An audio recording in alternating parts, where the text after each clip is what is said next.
நீ எப்போது உன்னில் ஆத்ம ஞானத்தை பெறுகிறாயோ அந்த கணம் முதற்கொண்டு நீ என்னுடன் இணைவாய்.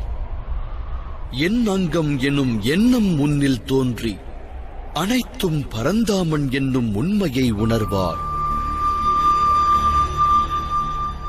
ஆனால் அந்த நிலையை நீ அடைய வேண்டுமாயின்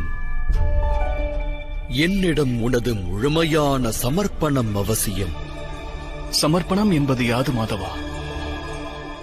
சமர்ப்பணம் என்பது ஹிருதயம் பெறும் நிலையாகும். மனிதன் தன்னுடைய அனைத்து சங்கல்பங்களையும் தியாகம் செய்ய வேண்டும்.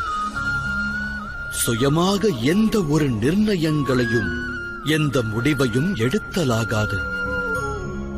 இறைவனால் இடப்பட்ட காரியம் எதுவோ அதனை மட்டுமே அவன் ஆற்றுவான்.